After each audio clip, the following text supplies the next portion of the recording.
જય ગૌ માતા મિત્રો, ચાલો સરસ મજાનો આજે ગૌધનમાં આનુવાંશિક ગુણધર્મો, લક્ષણો અને આનુવાંશિક રોગો કઈ રીતે આપને દેખાય આવે. રોગોને પછી લેશું આપણે લક્ષણો લઈ. અને મને ખુદને એમ થતું, જો મારી શ્રી આવી ગઈ, હા શ્રી, મને ખુદને એમ થતું કે આ સારા સારા બ્રીડરો જેવી મારી ગાય છે સેમ એના જેવી, તો મારી ગાયની કિંમત કેમ ન આવે ને એની ગાયની કિંમત કેમ આવે, મારા નંદીની કિંમત ન આવે ને એના નંદીની કિંમત કેમ આવે. તો એને સમજવા માટેનો થોડોક નાનકડો તમને પ્રયત્ન બતાવું અને સમજાવવાનો પ્રયત્ન કરું અને તમે સમજવાનો પ્રયત્ન કરજો. બ્રીડિંગ ઉપર ખાસ ફોકસ કરવું પડે, એનું કારણ શું છે. હું તમને પહેલાં એક વાછડી બતાવું, પછી એની મા તમને બતાવું અને એની બેને બતાવું. આ વાછડી છે ને, તમે એના પગ તમે જોઈ શકાય છો. આ ખરીયું વૈધી, બરાબર. તો તમે એમ કહેતા હશો કે આમાં હોય એટલે બધાની ખરીયું વધે, બરાબર. જો આમાં આપણે એકોઈની ખરીયું નથી વૈધી, બરાબર. આ તો હજી નાના છે, પણ મોટા છે એની એકોઈ વૈધી નથી, બરાબર. એટલે હવે તમને બતાવવાનો પ્રયત્ન કરું એની માં, અને પછી આપણે, અને વરસાદી વાતાવરણ છે અને એની બેનને પણ આપણે બતાવવાનો પ્રયત્ન કરશું.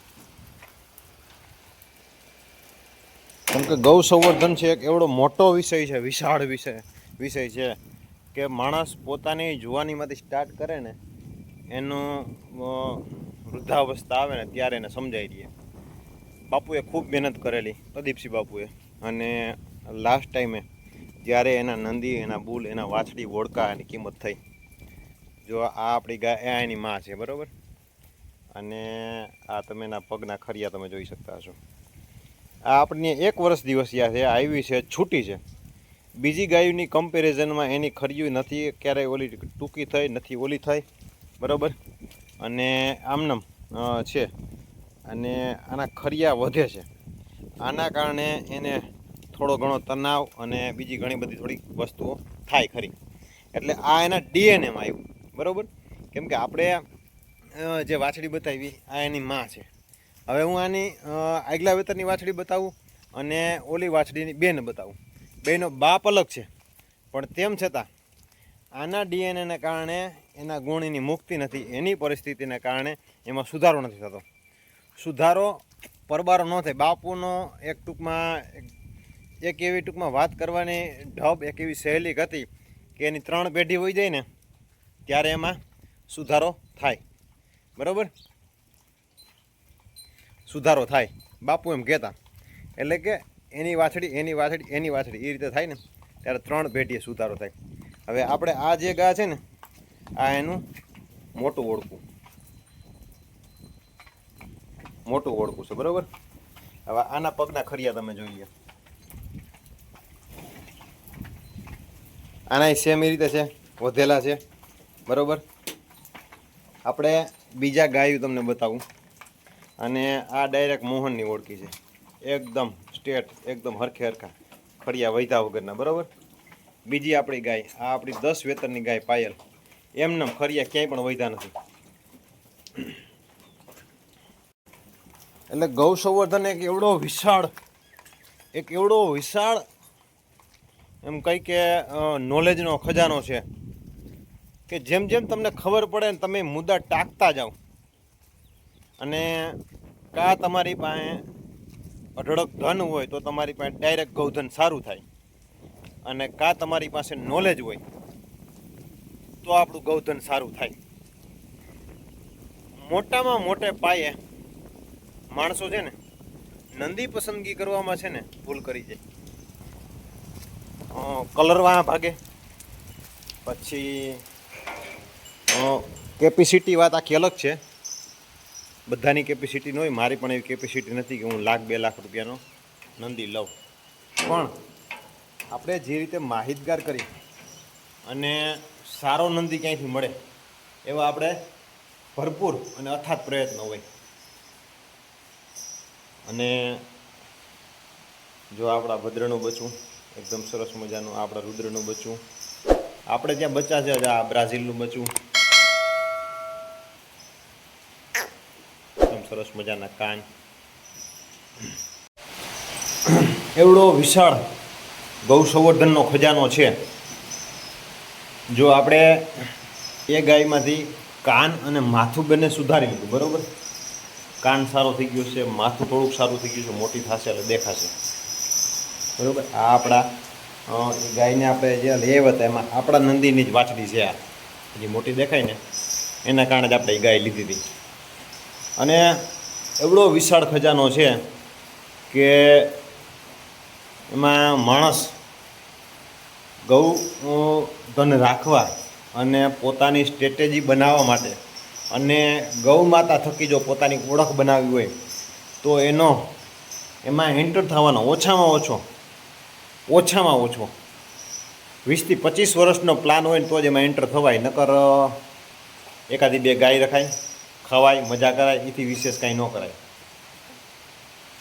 આપણે સારું એવું ગૌપાલન કરતા હોય અને ગૌ ઉત્પાદન અને ગૌ પ્રોડક્ટ બધી બનાવતા હોય, બરાબર, તો એમાં એની સાથે સાથે ગૌ સંવર્ધન પણ આપણું સારું હોવું જ જોઈએ. કેમ કે જો ગૌ સંવર્ધન સારું ન હોય તો વાહે પાંજરાપુર ભેગું થાય એનો કોઈ જાતનો મિનિંગ રહેતો નથી. એટલે મારો કહેવાનો મતલબ સમજાઈ દો. કેમ કે સારા વાછડા હોય, હાલો વેચાય નહીં તો કાંઈ નહીં, પણ બજારમાં રખડે નહીં, પાંજરાપુરમાં રખડે નહીં. અને કોઈ પણ 2-4 ગાયું રાખતા હોય, 5-7 ગાયું રાખતા હોય એ લોકો સારા આપણી પાસે લાઈનવાળા વાછડા હોય ને, સારા લાઈનવાળા વાછડા, તો એ લોકો આપણી પાસેથી લઈ જાય, એ વાત ફાઇનલ છે. આપણે વાછડી આવે, સારી વાછડી હોય તો એમાં કેમ કે ઘણી વખત દોવાના પ્રશ્નો અને આવા બધા જ પ્રશ્નો હજી ઉદ્ભવતા હોય, બરાબર. પણ સારી વસ્તુ હોય ને, સારી જાતવાન વસ્તુ, એ પહેલાં વેતરમાં નોંધણું કયો, સેલો કયો, જે કયો એ બાંધી અને આપણે દોવા બેસી જાય, તેમ છતાં એનો પગ ન ઉપાડે, ન એનો રંગ બદલે, ન એનો હાવભાવ બદલે, બરાબર. એટલે ખાસ કરીને ગૌ સંવર્ધન એક એવડો મોટો વિષય છે અને એક એવડો વિશાળ વિષય છે કે એમાં ખાસ કાળજીપૂર્વક ધ્યાન રાખવું. જેવા તેવા નંદી ન વાપરવા, કેમ કે એમાં જે બચ્ચા આવે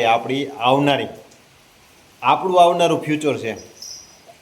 કેમ કે એ જે વસ્તુ છે એ જ્યાં જશે તમે વાછડી દો કે વાછડો દો એ તમારા નામથી ઓળખાવાનું છે. વાછડી આપણે કોઈને આપી હોય તો એમ કે ક્યાંથી લઈ આવ્યા, પાછોડો આપ્યો તો એમ ક્યાંથી લઈ આવ્યા, તો સ્વાભાવિક છે આપણે ઉદાહરણ આપવાના છે કે આ ફલાણા ભાઈનેથી લઈ આવ્યા, ફલાણી ગૌશાળામાંથી લઈ આવ્યા, XYZ, બરાબર. એટલે નંદી પસંદગી કરવામાં ક્યારેય છેતરાવું નહીં, કલરની પાછળ જાજુ દોડવું નહીં, જીનેટિક લક્ષણો કેવા છે એમાં ખાસ ફોકસ કરવું. કલર મહિને નથી રાખતા આપણે, ગૌશાળા હોય તો દૂધ મહિને રાખે છે. કલરની પાછળ ભાગવા 3 મહિના દોઈને 8 મહિના સાચવવી પડે, ત્યારે એ મુશ્કેલીનો સામનો ગૌપાલકને પોતાને કરવો પડે. અને સારા નંદી જ પસંદગી કરવા, જાતવાન નંદી પસંદગી કરવા. આપણે ઘણી વખત ઘણા લોકોને એમ થતા હશે કે બાપુના નંદી લાખ રૂપિયામાં, લાખો રૂપિયામાં વેચાતા. અને જે આપણે મારા દેવેનભાઈ, મારા મિત્રને જે ફ્રી ઓફ વિડીયાનો જે આપણે મૂકેલા છે ઘણી વખત, બરાબર, તો એ આજથી લગભગ માનો ને કે 15-17 વર્ષ પહેલાં એ ઢોલીનો છે ને, ઢોલીનો ઉર્ફે ગરેડિયો, અંદાજે 15-17 વર્ષ થયા છે. ત્યારે એ 1.5 લાખ રૂપિયાના લેવા હતા અને ગામમાં એને ગાંડો કહેતા. અને બીજા ટૂંકમાં આપણે જે પશુપાલન સાથે વ્યવસાય જોડાયેલા હોય ને એ લોકો આપણે શું કહેતા ખબર, એ મહાજનને પૈસા વધે ને એટલે મહાજન પૈસા દઈ દે, આપણે આના થોડા 1.5 લાખ રૂપિયા દઈ. પણ એ નંદી જ્યારે એના હોડકા, એમાંય અમુક હોડકા એવા છે કે એની ગૌશાળા આવી ગ્રુપમાં જે હોય એ લોકો ટૂંકમાં બેઠા હોય ને પછી સિંગલ હોડકું 15-15 લાખ રૂપિયામાં માગેલું છે, સિંગલ હોડકું. અને ત્યારે પણ દેવેનભાઈ, જોકે એને કોઈ બાય ચાન્સ કોઈ એકાદા 2 હોડકા વેચાવે તો વાત આખી અલગ છે, નકર હોડકા કોઈ ક્યારેય વેચ્યા નથી. નંદી સારા ઘાટવાળા, રૂપારા અને સારા જે નંદી પોતે ઉછેર કર્યો ને, બધા જ ટૂંકમાં પહેલાં ભલે નાના જ દેખાય પણ પછી પણ સારા જ દેખાય એવા નંદી એને જે ઉછેર કર્યો એનો જ વેચાણ કર્યો. એ સિવાય હોડકા ક્યારેય લગભગ વેચ્યા નથી. ગા હજી આજની તારીખમાં ક્યાંય જાય ગમે આજની તારીખમાં ગા લઈ લે, એની પાસે ઓછામાં ઓછી 125 ગાયું હશે. એમાંથી 1 પણ રૂપિયાનું ઉત્પાદન એમાં એને છે જ નહીં. માત્ર એમાંથી જેટલી દોવા દે છે 30-40 ગાયું, એમાંથી અત્યારે ઘરે માત્ર ને માત્ર 20-25-30 લીટર દૂધ લઈ જાય. બીજું બચાને દવરાવી દઈએ. પર મહિનાનો, દર મહિનાનો લગભગ ઓછામાં ઓછો એમ માનો ને કે 4-5 લાખ રૂપિયાનું એનું મેન્ટેનન્સ હશે. પણ તેમ છતાં એને એક એવો રાજીપો છે કે મારી પાસે ગયા ત્યાં ગૌધન આવ્યું, કેમ કે એનો પોતાનો વ્યવસાય છે એ સોનીનો છે અને ખૂબ ખરેખર ગૌ માતાની દયા છે, બહુ સારો વ્યવસાય હાલે. અને ખુદને એવું થયું છે કે ગૌ માતા થકી મારા વ્યવસાયમાં ઘણી એવી વૃદ્ધિ થઈ. એમ ઉપલેટામાં એક જ એવું નામ ગુંજે છે અત્યારે લગભગ બધાને કે ડીડી જ્વેલર્સ. એટલે એને આજની તારીખમાં ક્યાંય જાય અને ગમી જાય એટલે લઈ જ લઈએ. એમ કેમ કે આની પહેલાં આપણો જે મિશ્રીનો જે વાછડો છે ત્યાં નોર્મલી ફોર્માલિટી માટેની એમનેમ જ આપણે તો જે મારા મિત્ર બીજા એક મિત્ર છે એ આવ્યા હતા ને ત્યારે બરાબર લાઈવ દોઈનો લાઈવ મિલ્કિંગનો વિડીયો બનાવીને નાખ્યો બરાબર. તો એને જોઈને મજા આવી. નકર આરામ સવારે 10:30-11 વાગે આપણે એને ફોન કરીએ તો એનો ફોન ઉપડે અને એ આપણે ફોન કરે. સવારે આપણે ફોન કર્યો હોય તો રિંગ જાય, પછી આપણે ટૂંકમાં 10:30-11 વાગ્યા પછી આપણે રિંગ કરે. પણ એનો સવારમાં એવા ટાઈમમાં 8:30 વાગે મને ફોન આવ્યો કે મજા આવી ગઈ કે વિડીયો જોઈને. તે દિવસે અચાનક કીધું નહોતું અને એમનું અચાનક આવ્યા કે મારે કે હું આવું છું કે ગાય દોતો નહીં. એટલે આવ્યા, ગાય દોય, ટૂંકમાં દોવાનું ટાણું હતું. દોઈને પછી મને એમ કીધું કે કોઈ પણ ભોગે આ વાછડો હોય કે મારે લઈ જવાનો છે, વેચવાનો નથી થતો મને એમ કીધું ટૂંકમાં. એટલે કે સારી વસ્તુ હોય ને, અને ખાસ મારા મિત્ર છે એટલે અમારે બેને પૈસાની કોઈ એવી વાત જ ન થાય. અને મને એને ઓફર કરી કે મારા વાડામાં તને જે 2 હોડકા ગમે ને કાઢ લે. પણ અમુક જગ્યા એવી હોય કે ત્યાં પૈસા કે બીજી અન્ય કોઈ લેવડ દેવડ આપણાથી થઈ જ ન શકે. અને એને મને ચોખ્ખી ના પાડી હતી, મને કે હું લઈ નહીં જાઉં. એટલે મેં કીધું તમારે લઈ જવાનું છે, મારે જોતું હોય છે ક્યાં બધું તમારું છે એ મારું જ છે ને. એટલે આજની તારીખમાં કોઈ પણ વસ્તુ એવી હોય તો એ હું એની યાર વાત શેર કરી શકું, મારી સાથે શેર કરી શકે. અને કોઈ પણ એવી વસ્તુ ટૂંકમાં અમારે કાંઈ એવું કંઈ બીજી તો કાંઈ ઓલી ટૂંકમાં ખાસ નથી, પણ ટૂંકમાં ગૌધન પ્રત્યે બીજી કોઈ પણ વસ્તુની ખાસ હોય તો વાત અમે એકબીજા સાથે શેર કરીએ. કાંઈ એવું ટૂંકમાં આજે એટલો ટાઈમથી એ પોતે છે તેમ છતાંય મારી રાય લે છે કે ભાઈ આપણે આમ કરવું છે તો શું કરવું. એટલે ખાસ મારા મિત્ર છે. અને નંદી વિશે જે આપણે વાત કરતા હતા કે આજની તારીખમાં સારા નંદી પોતે લઈ આવીને સારા જ એના વાડામાં વાપરે, એની પાસે હોવા છતાં. કેમ કે એની પાસે અલગ અલગ ઘણી બધી છે અને એમાંથી અલગ ટૂંકમાં આમ સારી દૂધવાળી છે.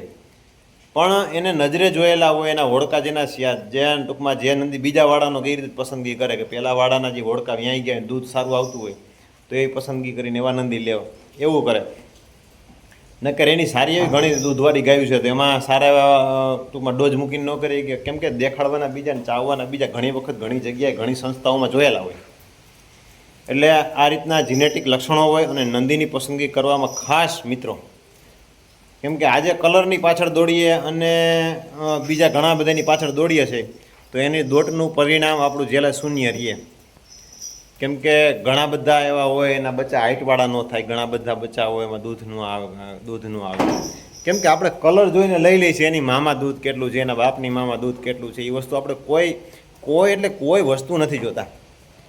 અને ઘણી વખત આપણે એમ કંઈક આનો નંબર આવ્યો તો નંબર આવવાથી શું થાય? નંબર આવવાથી કાંઈ ન થાય. નંબર આવવાથી કોઈ જાતનું કાંઈ એટલે કાંઈ ન થાય બરાબર. એટલે ખાસ કરીને હું લાંબી ચર્ચા નથી કરવી અને આ વસ્તુથી નંબર વસ્તુથી કહી તો વિવાદ પણ ઘણો બધો થાય. એટલે આપણે એ વસ્તુમાં અંદર ઊંડું ઉતરવું જ નથી.